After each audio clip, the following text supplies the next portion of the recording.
A gente vai falar inicialmente, eu vou falar inicialmente sobre a destilação a pressão reduzida.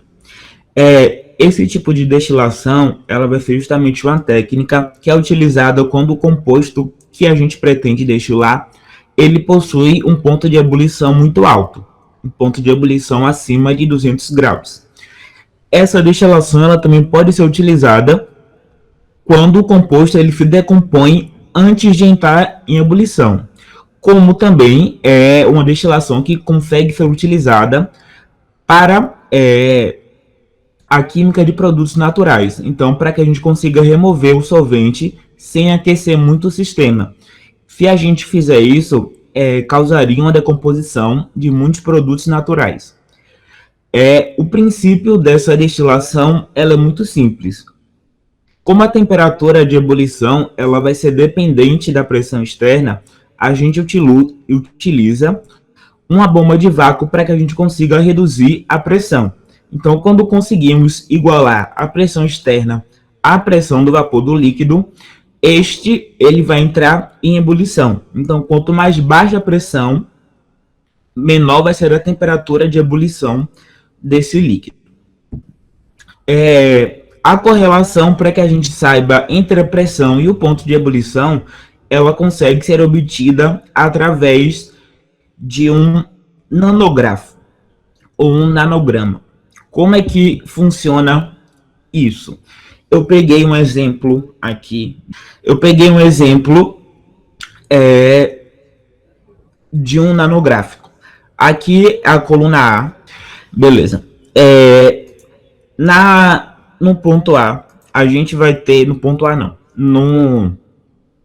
No ponto de ebulição observado A, eu peguei um líquido que vai estar a 100 graus. E o que a gente vai fazer? A gente vai pegar esse ponto que a gente observou e a gente vai pegar uma régua e traçar uma linha para o quanto equivale esse ponto que observamos a pressão em miligrama de mercúrio. Então, quando eu peguei essa pressão que foi observada, que foi 100, e eu tracei uma reta para esse ponto C, a gente consegue perceber que a pressão correspondente a milímetros de mercúrio foi justamente 1.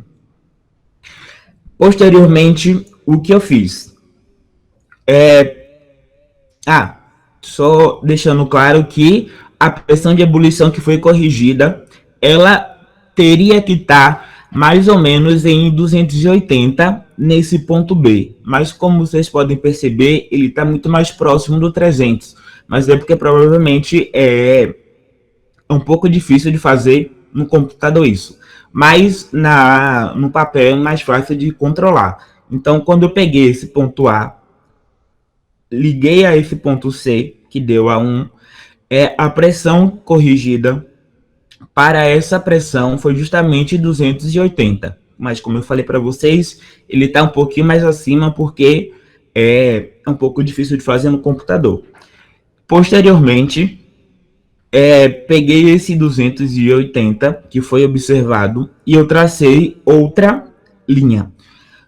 Quando a gente traça outra linha para esse ponto C, a gente consegue observar que houve a pressão em milímetros de mercúrio, ela vai ser equivalente a 18 milímetros de mercúrio, que vai estar justamente aqui. Quando eu traço essas duas retas, é justamente a temperatura de ebulição desejada. Então, esse nanográfico ele vai ser justamente utilizado para que esse ponto de interseção que a gente consegue obter vai ser justamente a temperatura de ebulição de pressão que vai ser desejada para que a gente faça a nossa destilação sob pressão reduzida. Então, o nanográfico ele vai ser justamente uma ferramenta para que a gente consiga saber mais ou menos a pressão que a gente vai utilizar para que realize essa destilação.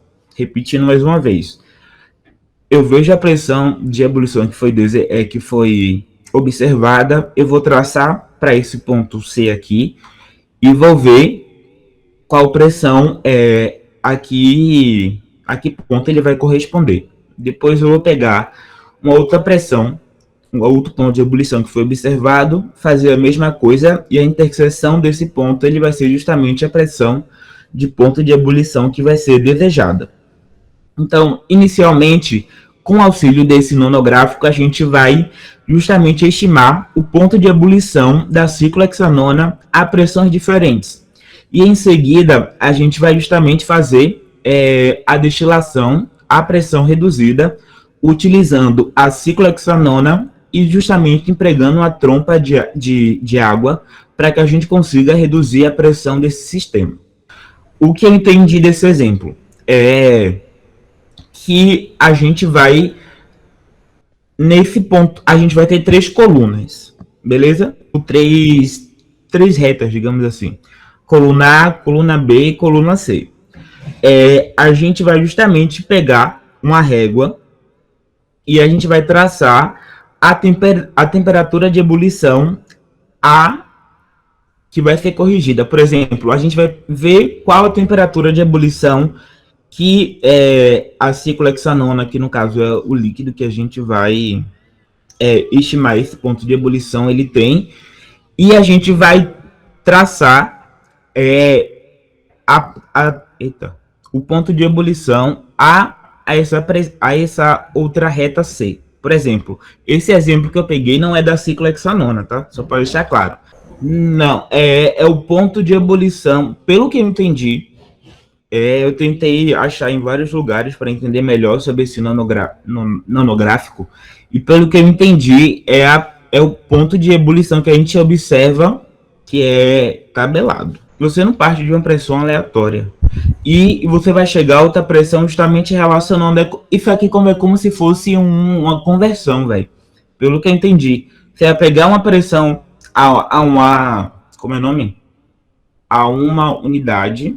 E você vai correlacionar quanto vale essa pressão em milímetros de mercúrio. Sacou?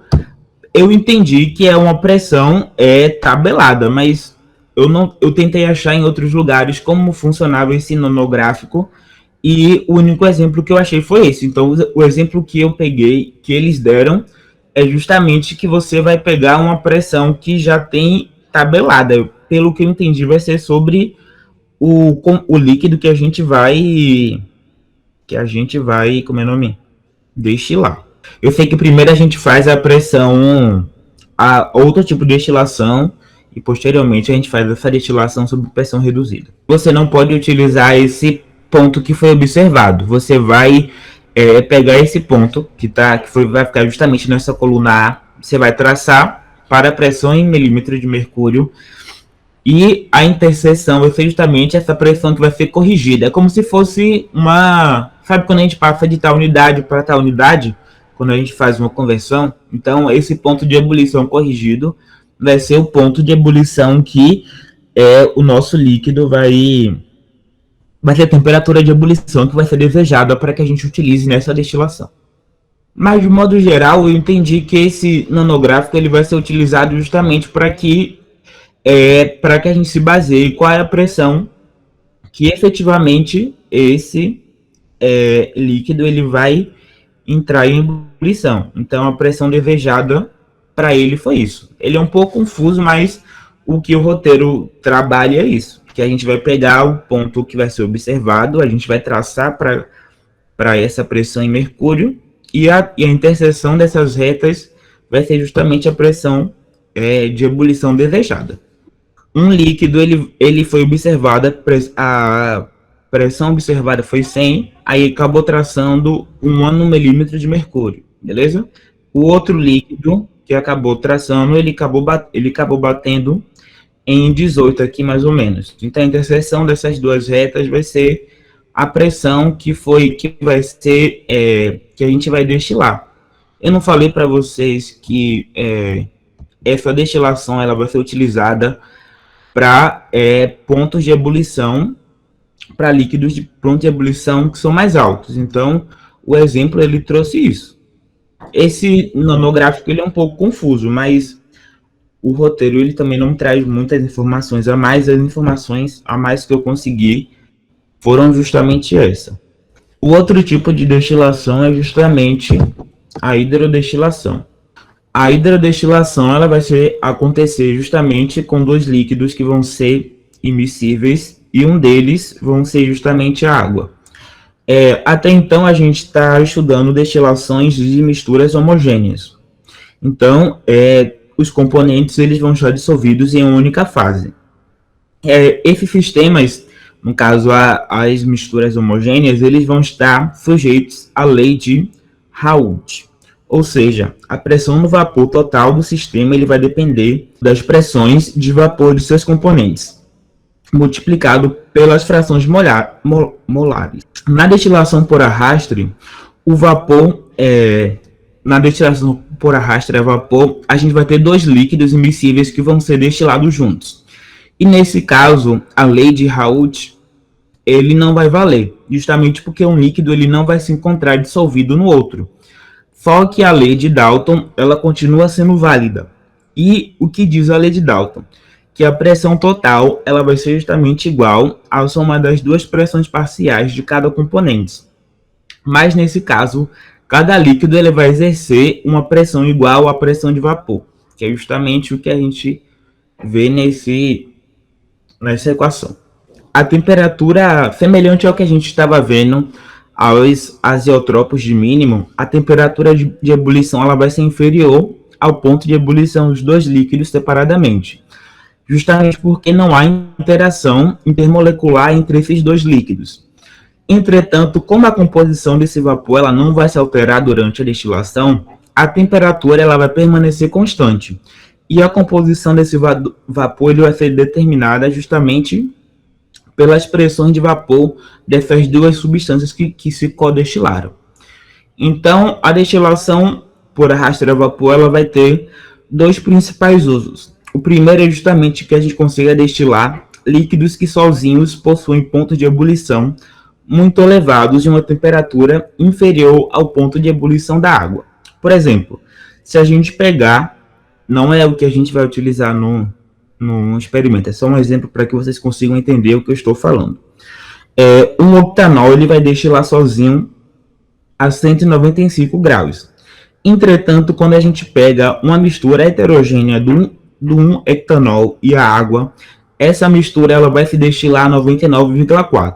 Então, a gente pega líquidos que vão ser immiscíveis, onde um deles é a água, e esses líquidos eles vão se destilar a uma temperatura inferior à temperatura de ebulição da água. Inicialmente, esse 1-hectanol ele iria se destilar a 195 graus e agora, com essa mistura de água, ele se destila a 99,4.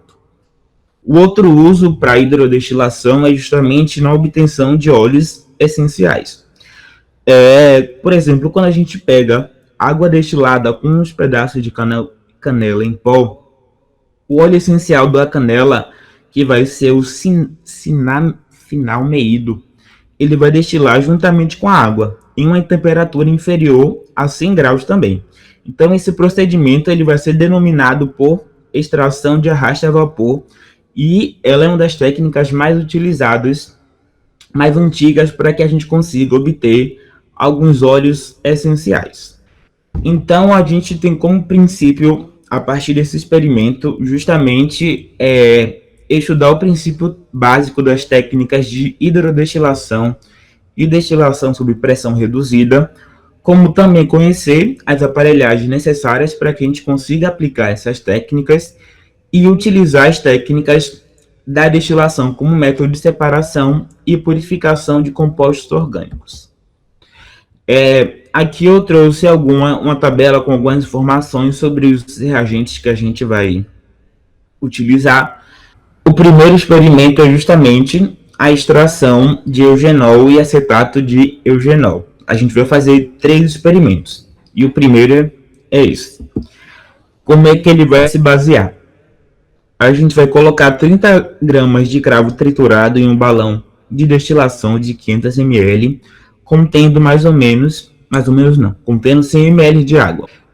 Quando a gente fizer isso, a gente vai proceder a essa destilação o relatório ele indica um tempo de 1 hora e meia para que ocorra essa destilação por arraste. Posteriormente, a gente vai extrair esse destilado, fazendo uma triplicata com 25 ml de clorofórmio. Então, vai pegar esse destilado, 3 porções, e misturar ele com 25 ml de clorofórmio.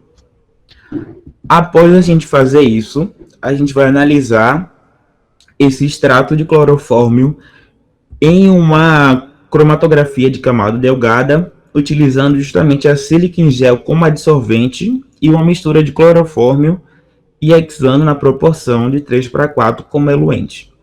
E ao final a gente vai revelar justamente esse CCD em uma câmera de iodo. O segundo experimento vai ser a extração do limoneno presente na casca da laranja. Então a gente vai colocar 3 cascas de laranjas cortadas, quer dizer, a casca de 3 laranjas, né, cortada em um balão de 500 ml, até que ele atinja a sua metade. Então, até que atinja a metade desse balão. Posteriormente, vamos adicionar 100 ml de água destilada e efetuar justamente o arraste direto como destilado para a mistura de água e limoneno.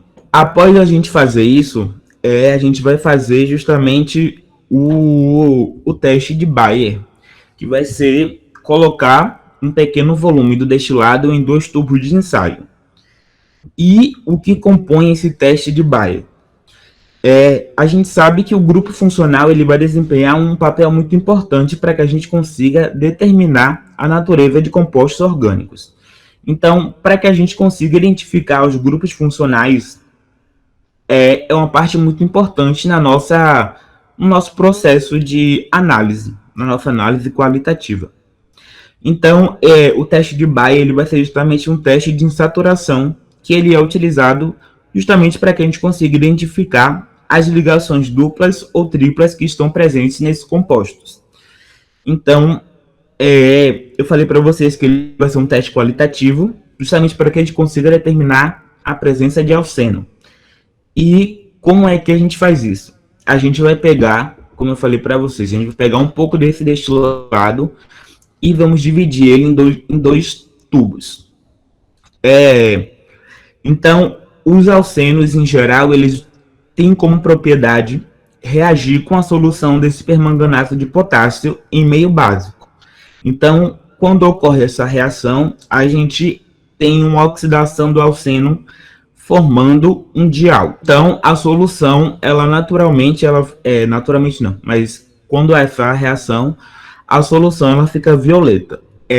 Então, a gente tem 2 casos. Se essa solução ela ficar violeta, é porque a gente não tem presença de ligação dupla. E caso essa reação ela fique um castanho, assim, mais ou menos um castanho, precipitado castanho, ele vai indicar justamente que a gente tem óxido de manganês 4. Então, essa cor ela vai indicar justamente a presença de um alceno. E caso não surja essa cor, fique violeta, a gente não tem presença de ligação dupla. Então, a gente não tem alcenos nesse produto que foi formado. Caso não, quando a gente estiver realizando o teste de Bayer, não haja mudança imediata da coloração, o roteiro ele indica que esse tubo de ensaio ele fique em repouso durante mais ou menos 5 minutos, com uma certa agitação. Então, caso haja uma leve mudança da coloração, a gente pode atribuir a presença de impurezas. Então, após a gente realizar esse teste de Bayer, a gente vai justamente descrever o que foi observado com as reações. A gente vai descrever o que foi observado e posteriormente a gente vai ilustrar as reações que comporam esse teste de Bayer. E o último experimento é justamente sobre a pressão reduzida. É isso, a gente vai pegar dois tubos de ensaio. Em um tubo de ensaio, a gente vai colocar... Peraí. É isso. Em um tubo de ensaio a gente vai colocar um desses reagentes, em outro tubo de ensaio a gente vai colocar o outro. Então, é no tubo de ensaio que a gente, se a coloração dele ficar violeta, é porque não há presença dessa dupla ligação. Justamente porque o permanganato de potássio ele reage com, com esse permanganato de cálcio, ele vai reagir com isalceno. Então, ele, em uma solução meio básico, esse permanganato de potássio ele reage com alceno e acaba formando essa cor que eu falei para vocês, que fica mais ou menos um castanho acolorado. Mas o experimento ele diz que a gente vai separar esse destilado em 2 tubos de ensaio e vamos colocar uma quantidade em cada um dos tubos de ensaio. No tubo de ensaio, se a gente perceber que em um dos tubos de ensaio a gente ocorrer a mudança de cor, isso quer dizer que no nosso produto a gente vai ter a presença de alceno. Caso após esse teste, essa cor desses 2 tubos de ensaio fiquem violeta,